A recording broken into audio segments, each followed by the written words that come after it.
everybody, and welcome to another One History Help video with me, Mrs. O'Neill. This video is looking at treatments and prevention methods over time and is designed to fit in with AQA's study of Britain, the health and the people from 1000 up to the present day. This video is going to go through an activity that I do with my classes, looking at different theories about why disease happened and the treatments and prevention methods that are connected to them. On the left here, you've got a little snippet of a worksheet that I'm going to be going through in this video here, which, like I said, goes through those different ideas about why disease happened. First of all, doing a little bit of revision about what the theory is, the time periods they were around in, and then the treatments and prevention methods associated with them. We're then going to have a little bit of a think about the 7 key factors in our medicine study, and we're going to use that to have a think about this exam question right here. So let's get on to going through the worksheet. The first theory around why disease happened from the past that we're going to be having a look at is the theory of the 4 humours. Now, before we get into treatments and preventions, let's have a quick recap on what the theory of the 4 humours actually was. So the 4 humours was the theory that you got ill. Just going to check to see if that's close enough. Yeah, that's all good. When your humours are out of balance.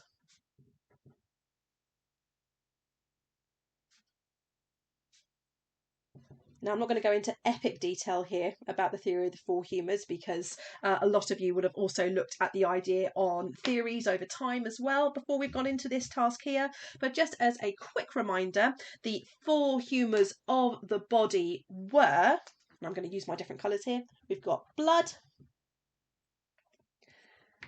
we've got, I'm not going to use yellow, I'm going to use orange instead. We've got yellow bile. We've got black bile.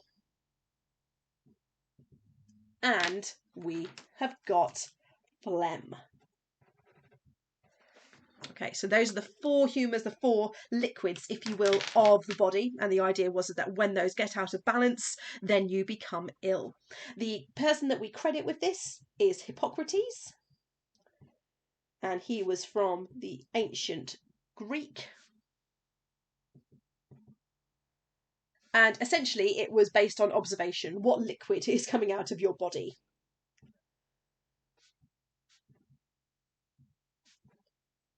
Of the body. So, for instance, if you were having a nosebleed, it was because you had too much blood in your body and your body was trying to rebalance the humours. If you were being sick, it was because you had too much bile. If your nose was running, like in the winter or with a cold, you can probably hear that's something that I'm very much suffering from right now. It would be because it was believed you had too much phlegm inside your body. Now, in terms of time periods when this theory is believed, definitely a big theory of disease during the medieval era. It's still kicking around during the Renaissance era, and I'm going to do kind of like a little tick for the industrial era as well, because it's still around, but not to the same extent it is during the medieval and Renaissance. It is not a theory of disease that is believed in the modern era. Moving on then to treatments and prevention methods that are associated with the theory of the 4 humours. The vast majority of what we're going to talk about here is all to do with treatments. Okay, all to do with treatments. Let me just grab myself a pen. Here we go. We're going to have a few points to say about prevention methods, but mainly the 4 humours was an illness that was treated. The main treatment that was used was bloodletting. The idea was that by letting blood from the body, you would be rebalancing the humours. And one of the reasons why for a very long time this was used as a treatment is because, thanks to the work of Galen, it was believed that humans had one constant supply of blood in their body that was constantly being remade. Had a constant supply of blood. Okay, so Galen believed that your liver burnt up blood once it'd been used in your body, and then your body generated new blood, and it kept going on and on and on. So you could let as much blood as you wanted to, because it didn't matter, because your body would just replace the blood that you would lose. Okay, the reason you needed to let the blood anyway is because you had too much of it. So it was a way, again, of rebalancing out those humours. One of the people that you would go to with this in mind to get this procedure done would be a barber surgeon, especially during the medieval era. So I'm just going to put med down there for medieval era. And that's something that is available to all people, rich and poor alike. One thing that I do want to mention here is the reason why we stop bloodletting as a treatment. And it's to do with the reason why the theory of the four humours starts to kind of peter out as a theory around why disease happens. So the reason why bloodletting stops is because of the work of William Harvey. Okay. Probably, in my opinion, one of the most underrated individuals in our medicine study. So he is around during the Renaissance era, and he specialises in the heart. Discoveries, William Harvey's discoveries to do with the heart. If you've watched my Renaissance video already, you'll know that my little technique to remember that is I remember it as Harvey Heart. That's the way I remember it, Harvey Heart. So his work is able to demonstrate that your blood is pumped around the body by your heart, and he is able to disprove Galen and is able to say your body doesn't constantly remake blood. You are given one supply of blood, and when that's gone, you die. So his theories are able to stop bloodletting being used as a treatment. It's also worth mentioning as well here, mentioning Vesalius, again, also in the Renaissance, and his work on the anatomy. It was hugely influential to William Harvey being able to make his discoveries, and also Vesalius also makes other discoveries about the heart as well, which challenges what Galen believed. If you want more on that, check out my video on Renaissance medicine where I'll go through that in a lot more detail. We have also got the opportunity in the Renaissance that it enables the idea of Galen to be challenged because of dissection being allowed.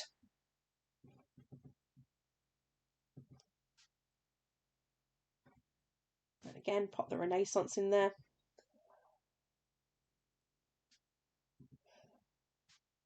Can be disproved. Okay, we've also got, as part of treatments as well, we've got these ideas around purging. Okay, so another way to balance out those humours, more so now to do with the bile related things. We've got purging, which is essentially vomiting, making yourself sick. We've also got laxatives as well, which is when you essentially make yourself poo. So these are largely done by herbal remedies. Eating certain plants and certain concoctions that would mean your stomach would purge itself either upwards or downwards. So herbal remedies for purging was also part of treatments for the theory of the four humours, and it's also worth us kind of chucking in here as well. Sorry, I'm already down to the bottom of my box here, aren't I? We've also got the theory of opposites. Oops, opposites. Have I spelled opposites right? Yes, I have. Which is another Galen one as well. And it was intertwined with the theory of the four humours, this idea of there being opposites and contrasting ideas as well. So, for instance, the idea was if you had a fever and you were hot, you would be given something cold as a treatment, for example. And it was linked into the theory of the four humours from there. So in terms of prevention methods, the main one is bloodletting, purging would be the next one as well, and the theory of opposites from Galen is a bit of a tangent onto that. And these treatments are used, if I just kind of scan up to the top here, at the same time when the theory is believed. So you're not going to get people bloodletting in the modern era when people don't believe in the theory of the four humours anymore. Let's move on to the idea of of prevention methods to do with the theory of the four humours, because there really aren't as many. So prevention, remember, is different to treatments, because treatments is when you get rid of something when you have it. Preventions stop you from getting it in the first place. So how did you try and stop your humours from getting out of balance? The main, again, it goes back to the time of the ancient Greeks and Hippocrates as well. And the main encouragements sound very, very familiar. Were all about diet and exercise. So essentially, healthy living will stop your humours from getting out of balance. You can, if you really wanted to extend it from there, you could extend it back to things like the Asclepions that we used in the ancient Greek era, and also to an extent in the Roman era as well. Although that was more to do with the spiritual side of healing, the fact that when you went to an Asclepion, you essentially ate really well, exercised, rested as well in these beautiful, tranquil areas was a big contributing factor as to why a lot of people became a lot better. So diet and exercise were the main prevention methods that were believed at this time would stop your humours from getting out of balance. Okay. Lots for treatments, not so much for the prevention methods. And that's absolutely fine. As we go through, for instance, the next one that we're going to take a look at, we're going to see more about this idea where treatments and prevention methods can actually sometimes be the same as well. So the next one that we're going to move on to, now that we've looked at the theory of the four humours, is the concept that illness is sent as a punishment from God. Let's shuffle this up here and we'll talk about what the theory was. Well, I've kind of just said it there, really. So God sends illness as a punishment for sins, living a sinful life. Okay, and this theory is really big in the medieval era. Okay, we know that religion was a huge factor during medicine during the medieval era. We also know that this is still believed during the Renaissance as well. And to an extent, I'm going to put like a little tick there for the industrial era. The idea of God having an influence on the way we live our lives was still very much around during the industrial era, but it was less connected to the idea about why illness happened. So let's have a look then at treatments and prevention methods. And like I said, we're going to notice that things are largely going to overlap in these areas here. So remember, treatment is when you get rid of something when you already have it. Prevention stops you from getting it in the first place. So how do you essentially stop God from sending illness as a punishment for your sins? Okay, and when you do have illness because God is punishing you for your sins, how do you treat that? Well, the number one that I'm sure comes to mind is prayer. And this is a great example of one that can go into both categories there. You can pray to make sure, for instance, on a prevention point of view, that you are, if you do have a life of sin, that you are looking for absolution, confession, and so on and so forth, and forgiveness from God. And then if you actually get the illness, you're really praying very hard indeed to see if God will take the illness away from you and to be sorrowful for the sins that you have accumulated, if you will, in your life. Let's have a think. Shall we continue with treatments? Yeah, let's continue with treatments and then we'll look at prevention methods as well. One thing that we're going to talk about here in the medieval era is the idea of hospitals, which were run by the Christian Church. But these were less focused on the idea of they were less focused on the idea of people getting better, but more so focusing on the idea of providing care for these people. So essentially making them comfortable. So providing care for the sick. Oops. Not giving medical treatment.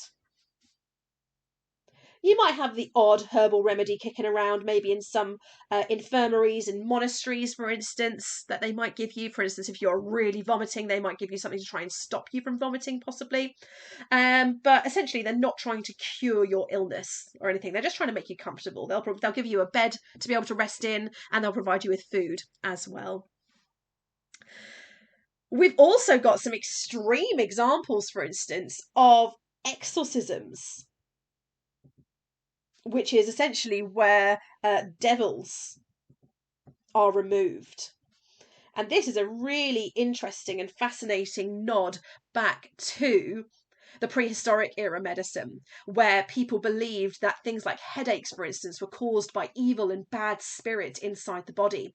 And one of the things that they would do is that they would take out a piece of your skull essentially, a chunk of your skull, in a process which I've always called trephining. Some people call it trepanning. And what that would essentially do is taking that bit of skull out of your head, maybe around the size of a small coin, if you will, is that it would let the demon out of your head, let the evil spirit out of your head. And there is a scientific reason that would work. It would release pressure, for instance, and so your headache would be cured, but you'd also quite regularly die as well. Although we do have evidence from looking at archaeological evidence of skeletons and skulls that demonstrate that actually some people survived this process, this trephining, because we have evidence from looking at people's skulls where the bone has grown over, and you can tell where that was. Another thing that people would do as well is that they would wear the chunks of skull that were taken out as charms on necklaces and things like that to try and stop evil spirits from getting in there.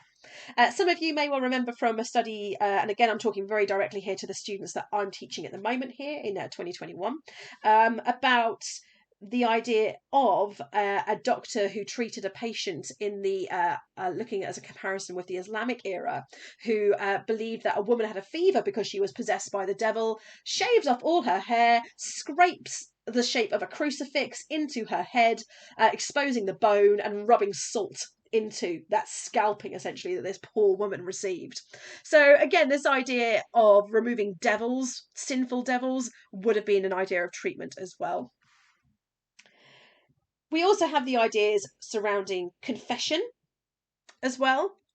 Again, to try and remove any sin from your life, to confess your sins while you had an illness. And again, this idea of showing God you were sorry. And one of the key times that we see this is during the Black Death, where we get a lot of self-flagellation, which is essentially where people would beat themselves with whips and so on and so forth, and string with spikes in them and nails and so on, to cause themselves bodily pain to demonstrate how sorry they were to God. So that's some of the treatments to do with this concept of being punished, having punishment from God. Again, these are all very medieval. Very medieval indeed. You would still see prayer into the Renaissance era as well, but a lot of these more extreme ones would be a lot more common in the medieval era. We've talked already in terms of prevention methods, how prayer was used to try and prevent God sending illness, to try and demonstrate that you were sorry for any sinful life that you lived. But essentially, the best way you could stop God sending you illness as a punishment was living a life free of sin. And back in the medieval era, that is practically impossible because of how strict the church was, the Christian church was at this time. The most extreme version of this would be people becoming monks, nuns and priests as well. Oops. Even though there was some corruption in their lives too. But again, if you were demonstrating that was the most holy life you could possibly live as well. If you weren't too interested in going down that kind of route and shutting yourself off from the rest of the world's options, you could give money to the church. Again, very medieval there as well. Lots of people in the medieval era so God-fearing that they would very regularly give money to the church to try and stop bad things from happening. We've also got this concept of people going on pilgrimage as well, to holy places like Canterbury Cathedral. Some people even went as far as going to the actual Holy Land itself. Again, if we look at the medieval times and the crusade, going to fight on a crusade, for instance, would have been part of that. But again, it was all about the concept of trying to get forgiveness from God. Again, we've got some of the similarities from the treatments as well. We've got confession, and we've got flagellation as well. That was also used by people to try and demonstrate this idea of people being sorry. We've also got religious fasting as well that was happening. Now, fasting was a big part of the medieval Christian calendar anyway. It would happen at several times during the year. However, if you would really wanted to go that extra mile to demonstrate your sorrowfulness, if you will, or your want of a forgiveness from God, you could go on your own little bit of religious fasting there as well. Before we move on and we move away from this, we've been very Christian focused here, and I do just want to take a second to talk about Islam. because Islam is a lot more open-minded with this. And in the Quran, it states that for every illness, oops,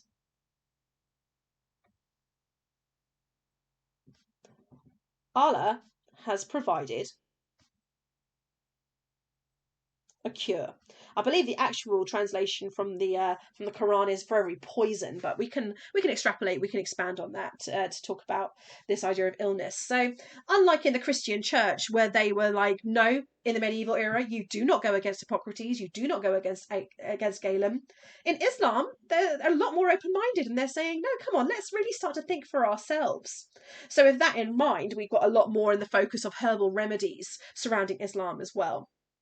So it's really important when we think about religion that although the course really heavily focuses on Christianity, we can also mention, for instance, Islam as well, which was a lot more progressive than the Christian church was in the medieval era. So some prevention methods as well. Again, this is largely used in the medieval era, but you can see a lot of them going into the Renaissance as well. For instance, the Great Plague of 1665 had people blaming it on the idea of God sending it as a punishment for sinful living. Okie dokie. First two done. Let's move on to our next ones now. The next one is going to feel relatively similar to what we've just been looking at there in terms of punishment from God. The next one we're going to be having a look at, is the concept of superstition. So let's start again, first of all, by thinking about what is this theory? Now, I know AQA actually puts religion and superstition side by side, so it could well be that you could even mention that alongside, the idea of punishment from God, but we're going to leave it as a separate idea. So the theory surrounding superstition, for instance, is seen with the concept of evil planets aligning. This is a big one from during the Black Death, where I believe it's Mars and Saturn were the evil planets in question that had aligned in a particular way, which sent illness to Earth.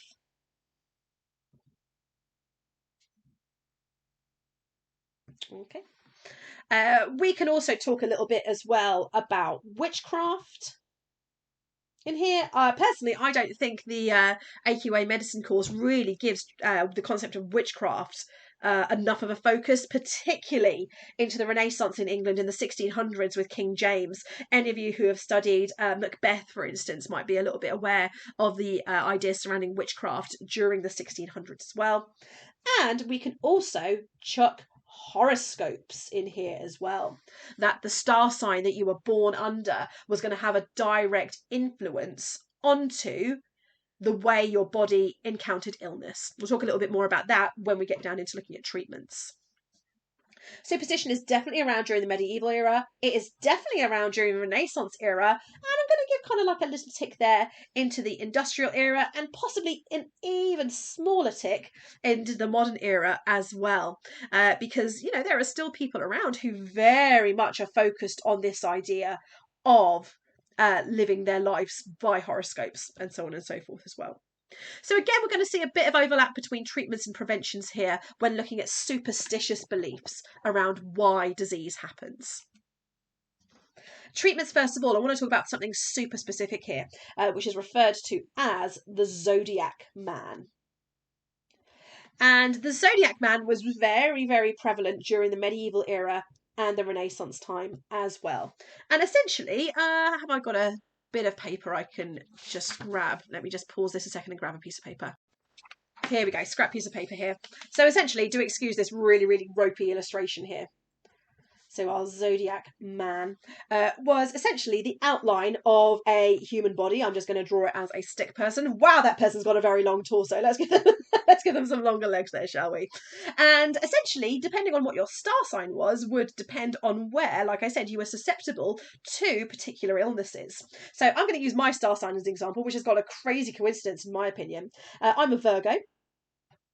And the kind of area that the Zodiac Man says that a Virgo is most susceptible to illness is right here in the kind of stomach and the digestive system. Crazy coincidence, I actually have an illness that I've got, an incurable illness, which affects my digestive system. And I'm a Virgo. Coincidence? Some may say not. And some of the other ones, I'm trying to remember the only other one I can genuinely remember is quite a rude one. And surprise, surprise, this is the one I remember. This is for any of you Scorpios out there. That's where you are apparently susceptible to illness. But we are talking about this from the perspective of treatments, aren't we? And essentially, a Zodiac Man was like a little diagram for people like barber surgeons to let them know where was the best place, depending on the star sign of the person that you were treating, where was the best place to let blood from. So as a Virgo, for instance, I would have veins and blood drawn, for instance, from my stomach area. And like I said, if you're a Scorpio, that's a very intimate appointment that you would have been dealing with there. So that's essentially what a Zodiac Man was. Told doctors / barber surgeons, whoops, where to let blood from, depending on star sign. Okay, that was a really, really big part of it as well. We can also talk about, and I mentioned it beforehand, didn't I, with the prehistorica and the trephining and the trepanning with those little chunks of skull. We've also got the idea of people wearing charms as well to try and cure illness. But as we're going to see in just a second, that is much more prevalent as a prevention method. So essentially, the Zodiac Man is probably the strongest example we have got with treatments connected to superstition. And we've got more ideas really to do with the concept of prevention methods. So, for instance, wearing charms. Okay, wearing charms was a really, really big one. I'm just going to pause this video again really briefly because I've just thought of a great prop that I could potentially use to show you here. Okay, I've got it. So it's not quite as in good nick that I would I'd like it to be in. It was originally a bracelet, but it seems to have snapped a little bit, so I'm just gonna kind of pop it down here. And if any of you have ever been on holiday to the likes of Greece and Turkey and that kind of area of the Mediterranean, is that Mediterranean? Oh gosh, I'm not too sure, but in that kind of area itself, you may well have come across this kind of charm before. I'm just trying to get that one to stay still a little bit, and you can see a couple of other of them there as well. So this kind of circular charm, which has got these different coloured dots in them there. It is known as the evil eye, it's referred to as. And the idea is that if you wear something around this kind of idea, like for instance, this used to be a bracelet, for instance, or you can like hang certain like little sculptures of it on your walls and everything in your house. The idea was it would ward off any kind of evil spirits or anything like that. So wearing charms was one kind of superstitious belief that people had, that if they wore these charms in some way, maybe as a bracelet, maybe as a necklace or something like that, that they would ward off evil spirits. Sometimes it would be literal body parts, like I said, to do with trephining and that chunk of skull there. Sometimes it would be things like, I'm sure you come across the concept of lucky rabbit's feet, for instance, as well. So even not just human body parts, but also animal body parts as well. So they were a big part of it there. So let me just kind of push that to one side there. So wearing charms is one. Oh, another one that you might have come across before. This is more associated with Native Americans, really, but this is a kind of another example of it, is the idea of these here dream catchers, which again people would put up to try and again capture the kind of bad sentiments and evil spirits in the catcher itself. This one is huge, incidentally, so I can't kind of show you all of it. There's a little bit of it there as well, but again, part of this whole superstitious belief around trying to prevent evil spirits from encountering in your life as such. We've also got the idea, for instance, of people trying to predict the future through superstitious means. So, for example, we could talk about tarot cards. That would sometimes be used to try and predict if bad things were going to happen. We could also encounter the concept of palm reading here as well. Okay. And one thing that I've noticed has become a really, really popular again here in the 21st century as well is the concept of healing crystals as well. And gemstones. The idea that you charge these crystals when like there's a full moon or something, like you leave them outside or on a windowsill and it will, you know, soak up the power of the moon or something, and you would kind of either carry them on your person or have them in your room in your house or something like that, to try and again ward off evil spirits, and for some of the healing crystals to encourage positive energy as well. So it's really fascinating to see that this is again becoming very popular, I've noticed, in the 21st century as well. So not too much really to talk about in regards to superstition. We've got a couple of specifics there that we can refer to, but essentially religious superstition is a lot stronger than other elements of superstition, like other spiritual superstitions, for instance, to do with star signs. The last two that we're going to talk about then here are some of our stronger theories about why disease happens. We've got miasma, and then we're going to move on to look at germs. Okay, we're going to move on to look at germs instead. So starting off again at the very top here, what is miasma theory? Well, miasma as a word itself, as we know, means bad air. I often say it sounds like an American person complaining about their asthma. My asthma. I do you know what, that's really not as powerful if you can't see my face and my hand gestures, but never mind. So yeah, bad air, miasma, which causes illness. Either being around it, inhaling it, whatever. The bad air is what causes illness. Now, when I've done this previously, jumping ahead here, when do we see miasma as a theory? Medieval, Renaissance, and definitely during the industrial era as well. Think about cholera outbreaks, think about Jon Snow, okay, all of that going on in the earlier industrial era. Now, what we're going to be having a look at here is what I was about to say before I jumped back again, was when I've talked about this with other classes in the past, we have found it really difficult to come up with any specific treatments that if you had got an illness that would try and get rid of it based on the theory of miasma. We've got tons of prevention methods, but there's not really any treatments. Remember, a treatment is when you try and get rid of it when you already have it, whereas a prevention method stops you from getting it in the first place. So we've got lots of prevention methods to do with miasma, but I found it really difficult to think of any specific treatments that you would be given associated with the concept of miasma. So let's have a look then, shall we, at some of these prevention methods. And one of the main ones you can probably think of here are these plague doctors who wore the masks, which were stuffed with essentially good air. And by good air, we mean like good smelling air. So sweet smelling herbs and spices. So essentially replace the bad air with the good air, and then you won't get sick.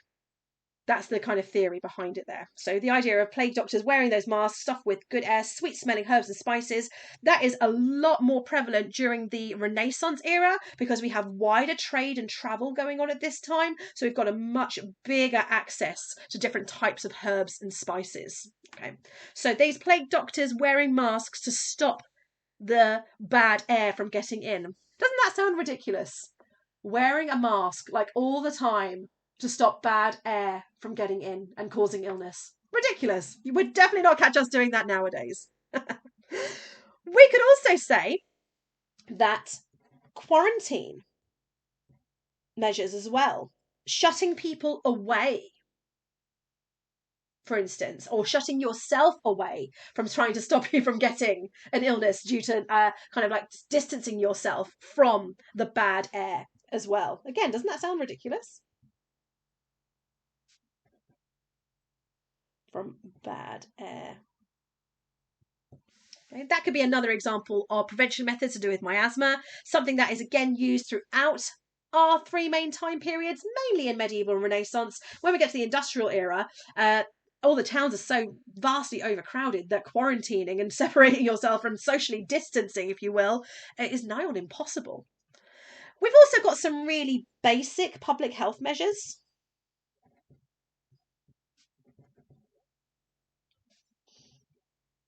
Okay, for example, street cleaning And we can see evidence of that even back from the medieval era as well, with people cleaning the streets, having certain sections of the city where you would slaughter meat in as well, for instance. All of those kind of things, very basic public health measures, can be seen back even into the medieval era as well. We could also possibly talk about maybe basic public health in the industrial era. I'm thinking the 1848 Public Health Act, which was voluntary, which kind of said, yeah, if you want to clean your streets, provide fresh running water, for instance, for people, then yeah, okay, you can do that, but you don't really have to. Again, basic public health measures you could talk about. We could talk about the idea of burning sweet smelling woods, like incense, for instance. Again, it goes back to this idea: if bad air causes illness, replace it with good air instead. As a kind of extreme there, again, talking from the idea about overcrowding in the industrial era, you could have the idea of moving away from overcrowded areas. But essentially, that is incredibly rare. That's incredibly rare because people want to go to, for instance, we think about an industrial point of view, people want to be in the big overcrowded cities and towns because that's where the money was, that's where the job opportunities were. So that's an extreme example there, but again, it's something that you would do if you believed in the concept of bad air, because these industrial towns were really, really smelly. So you would absolutely, if you fully believed in the theory of miasma, you would completely stay away from those overcrowded towns. So lots of prevention methods, less so to do with treatments. You could argue that some of these could be used, for instance, wearing the masks or burning the sweet smelling wood when you were poorly to try and limit whatever bad air was in your area or anything like that. But what I like about the theory around miasma is that it is a real precursor to the concept of germs causing disease, that there is something in the air that is making you poorly, that is making you sick. What they hadn't quite obviously made the connection was that it's not to do with how something smells, and that germs are present constantly. Talking of which, let's move on to germs now. Let's move on to having a look at germs now. Okay, we're going to get a lot more kind of specific knowledge when we look at this section here. So germs, let's look at what the theory of disease is. So essentially, the theory surrounding germs is that disease happens when germs enter the body. Okay, be that through your mouth or through a cut in your arm or something like that. Okay, although we're going down the route of infection there, I know. But that's essentially what it is. And we can't talk about this without mentioning Louis Pasteur and his work on germ theory in 1861. Germs are not believed before that point, but they are very much believed today. So around in the industrial era, around in the modern era as well. Let's talk about treatments and let's talk about prevention methods to do with the idea of germs. And again, we're going to get lots of specific individuals here, lots of dates that we can talk about here as well. So then, in terms of treatments to do with germs, we have got antibiotics. Okay, these idea of magic bullets. For instance, you've got, this is going back now if I'm trying to remember this, you've got Salvarsan 606. What was the other one that you've got? Oh, Prontazil is the other one as well, that are being created around the early 1900s there. But the big one that we know is successful, or at least was when it was first discovered, is penicillin. Okay, it's penicillin. And we've got a couple of people that we need to acknowledge with the discovery of penicillin. The first one is Alexander Fleming, who makes that discovery in 1928. And then we've got our other two, Florey and Chain, who are doing their work, I'm going to say from 1938 up to 1945, so the end of World War II as well. If you want more on that, take a look at my video on modern medicine, where I go into penicillin in a lot more detail, and I talk about how I think Alexander Fleming is basically a massive chancer and someone who's getting all the credit when actually he doesn't deserve it, in my personal opinion. So antibiotics are the main way that we cure germs, we cure infection inside the body.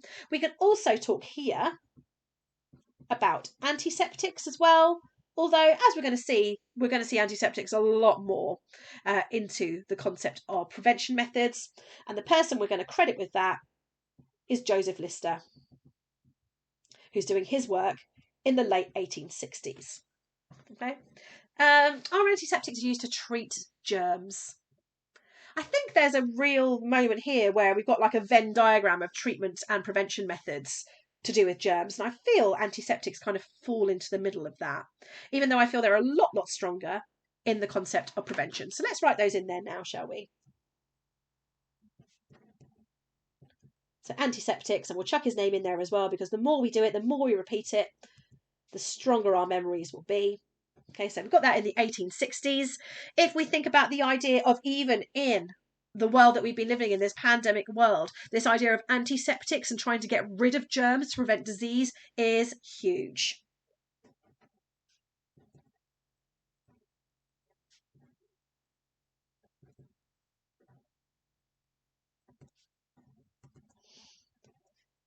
Okay, so think about things like hand sanitizer, for instance. Okay, even that as a basic level. We can also talk here about how improvements in public health are also seen as a prevention method to stop people getting illness, especially from the late 1800s. Okay, so we talked earlier, didn't we, about the 1848 Public Health Act, which was very much optional.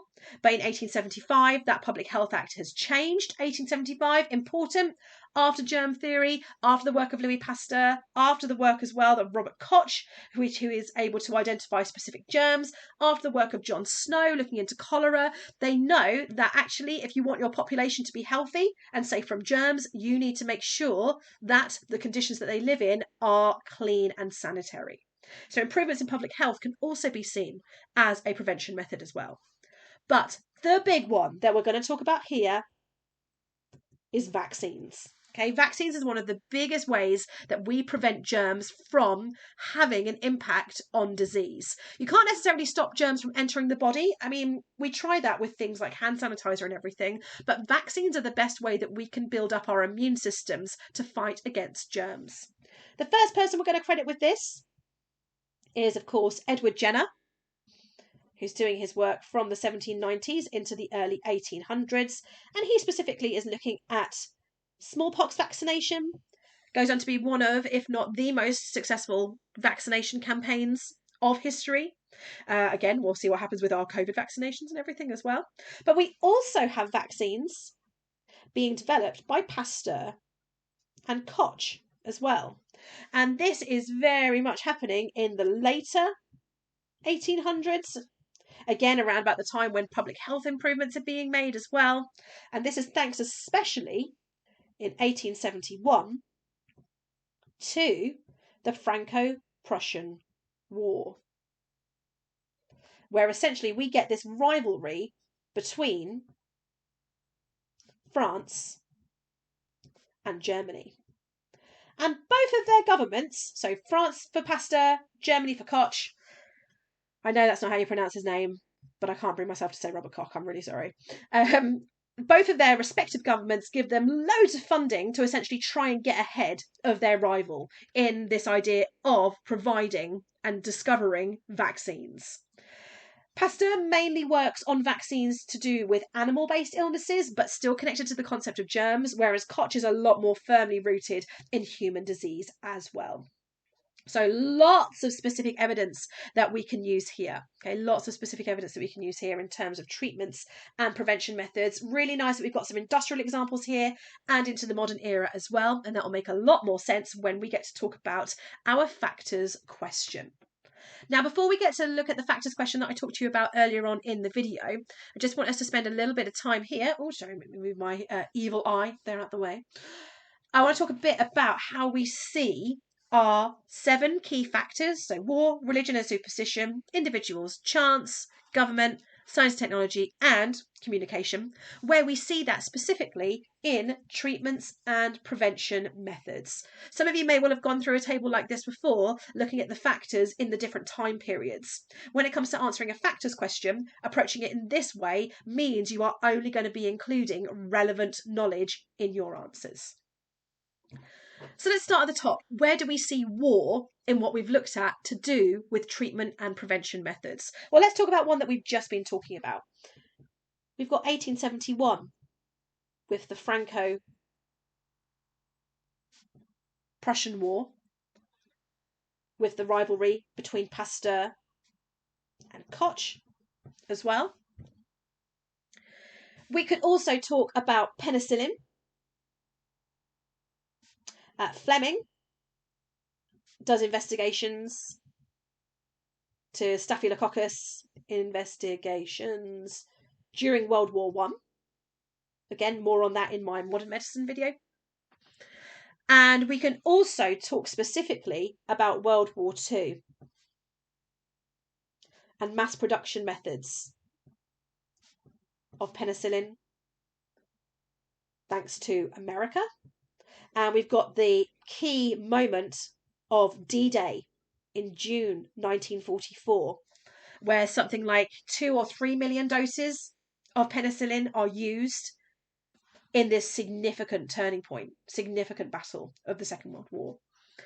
I'd say it's also worth mentioning the Crusades in here, in the medieval era, because that gives us a link to Islamic medicine.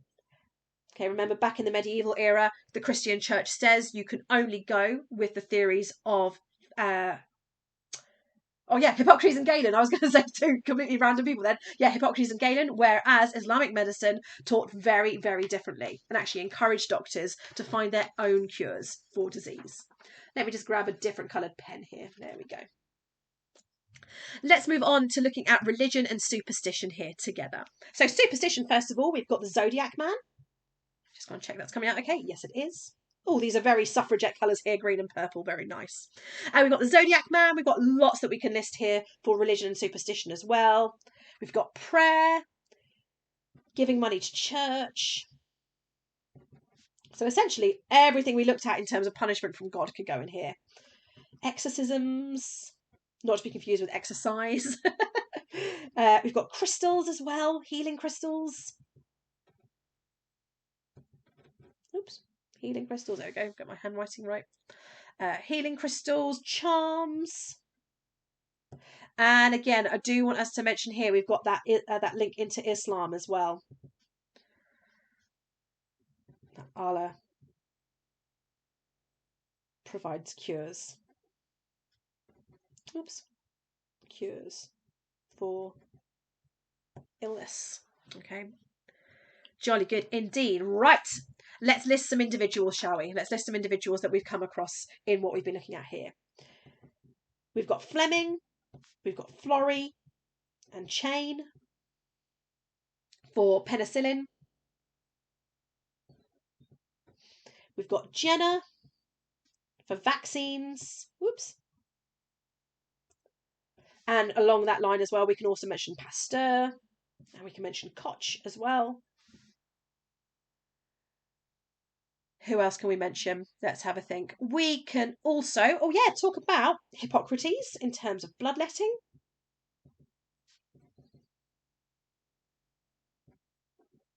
And with that in mind as well, we can also chuck in William Harvey and Vesalius as well. Oh, yes, we've got to put Galen in there as well for his theory of opposites. Okay, theory of opposites. Who else could we possibly put in there? Oh, Joseph Lister. And antiseptics. Am I going to be able to squeeze this in? Oh, yeah, if I write really small.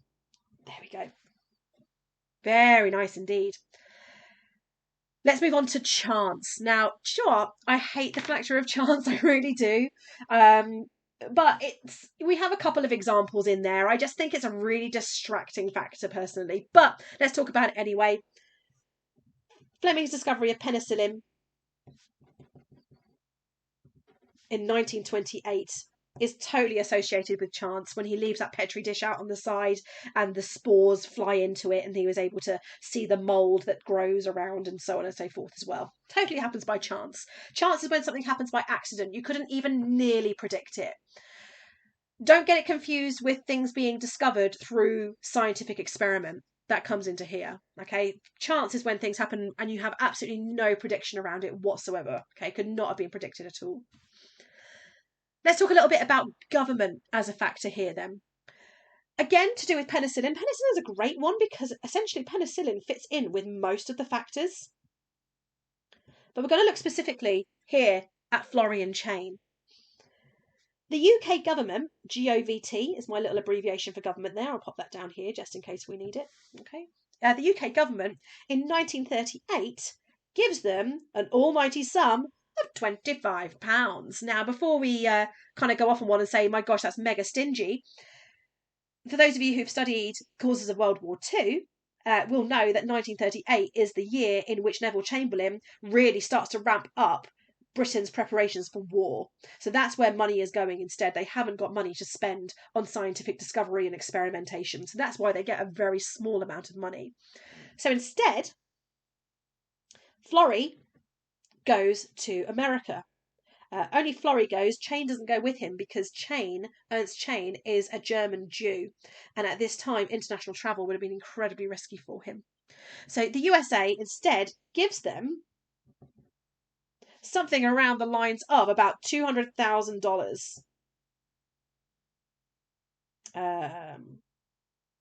That's a rough kind of estimation there. A estimation around $200,000. But essentially they give them a heck of a lot more. Remember, again, for those of you who've studied America will know this, in the late 1930s, America is not preparing for war. They've still got this isolationist policy, so they have got the money to be able to spend on things like scientific discovery. Going back a little bit further, we've got Edward Jenner, who was given £10,000 by the UK government to develop smallpox vaccines. Okay. And also, we mentioned them before as well, thanks to that rivalry that was going on. Pasteur and Koch, they both get money to develop vaccines as well. Oops. Can't seem to spell vaccines today, can I? Just going to put rivalry down in there as well. Okie dokie. On to our last two factors then, science, technology, and then communications. Okay, science and technology. Now, again, I feel people often really err on the side of technology here, but don't be dissuaded from science. And I especially look at it in terms of scientific experiment here as well. And technology is pretty obvious. It's the tools that allow you to do something. So we can talk here, for instance, about antiseptic chemicals. Okay, Lister starts off with carbolic acid, and obviously we've developed it and made it more sophisticated now that we can use things that are much safer in things like hand sanitizer, for instance. We can talk about vaccine development, the experiments that Robert Koch did to be able to identify specific germs as well. We can also talk about the work of William Harvey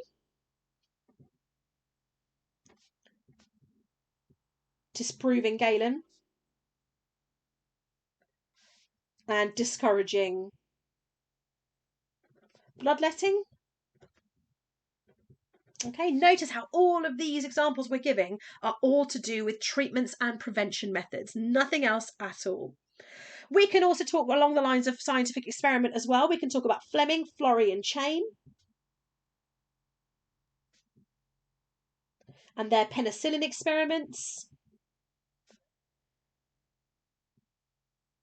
Okay, Florey and Chain do loads of testing on laboratory mice. They even do a human trial on a policeman who gets septicemia. He gets a blood infection, and they use penicillin to be able to demonstrate that. Demonstrate the power and the dosage of penicillin that is required. Again, more on that in my modern medicine video. And also, I think it's worth mentioning here again with penicillin.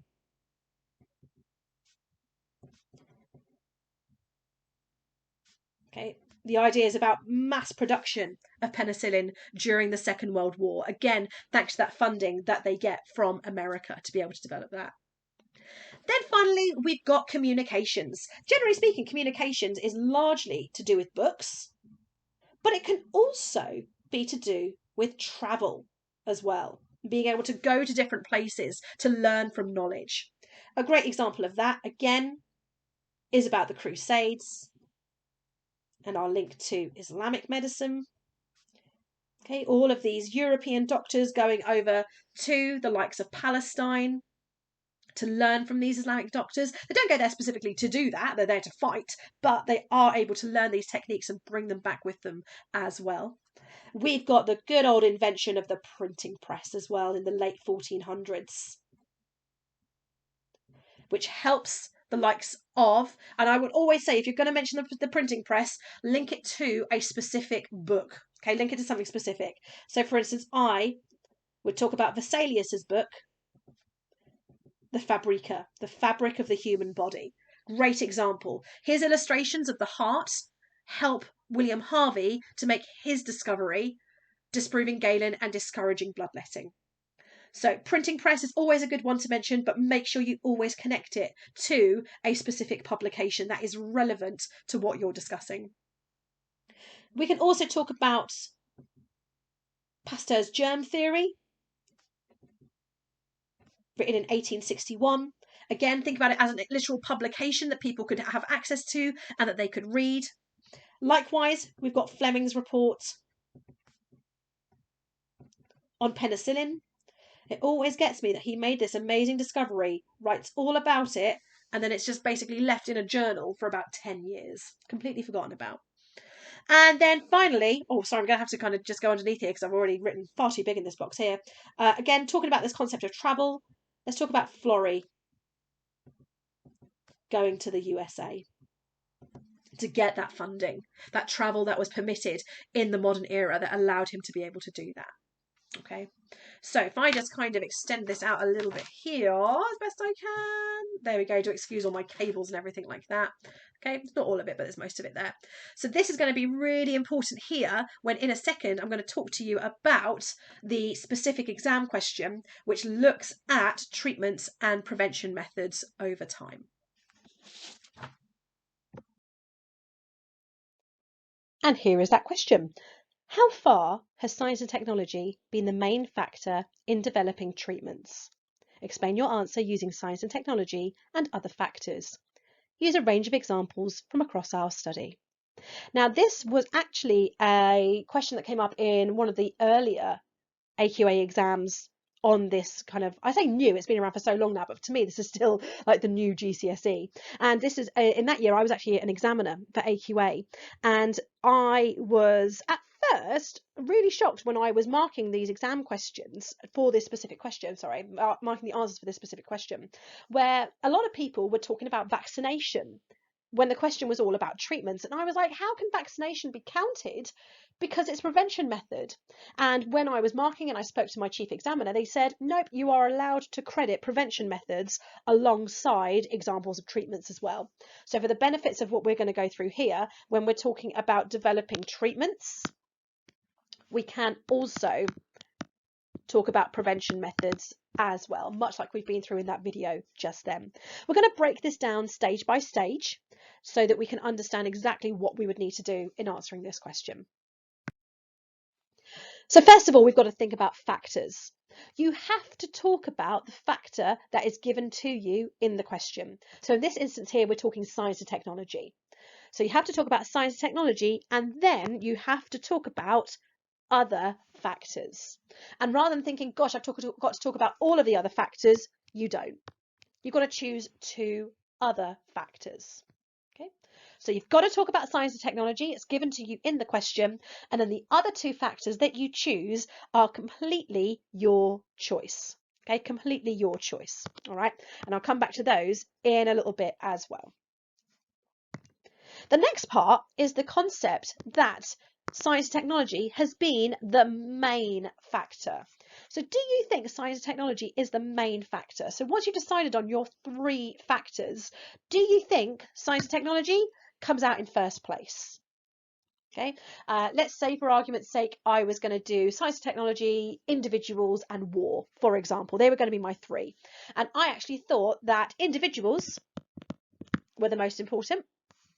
And then I thought science and technology was in 2nd place and war was in 3rd place.